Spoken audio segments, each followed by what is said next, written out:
Interdite dans un premier temps, une manifestation prévue demain contre la loi travail à Paris a finalement été autorisée. Le terme démocratie désigne le régime politique dans lequel le peuple a le pouvoir. Selon la célèbre formule d'Abraham Lincoln, la démocratie est le gouvernement du peuple, par le peuple, pour le peuple.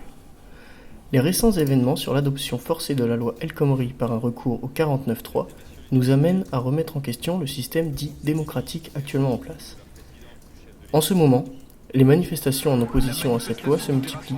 Chaque semaine, des milliers de manifestants envahissent les rues des plus grandes villes de France, mais malgré cela, les dirigeants de notre pays restent fermes quant à l'approbation de cette loi. C'est donc un dialogue de sourds qui s'installe entre les manifestants et le gouvernement. Devant ce refus d'accepter la voix du peuple, les manifestations se font de plus en plus violentes et la police est donc appelée à maintenir l'ordre.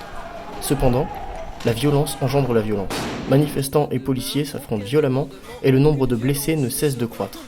La rage que l'on devrait avoir envers le gouvernement est donc reportée sur la police. Le peuple français est divisé. D'un côté, des manifestants et de l'autre, un peuple qui soutient l'État, manipulé par les médias qui font passer les manifestants pour les méchants de l'histoire.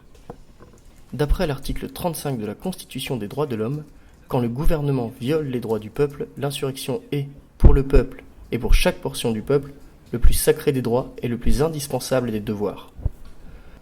Le but du gouvernement en place, c'est de diviser pour mieux régner. C'est uni que le peuple se fera entendre et s'imposera, et non divisé. Il faut que les gens prennent conscience que les manifestations ne sont pas faites pour déranger le peuple dans son quotidien, mais pour défendre des acquis sociaux. Il est donc nécessaire que le pays prenne conscience que les manifestations sont faites pour leur bien et pour celui de leurs enfants. Défendre les acquis sociaux est un devoir que chacun se doit de respecter. Ce n'est qu'unis que nos opinions se feront respecter.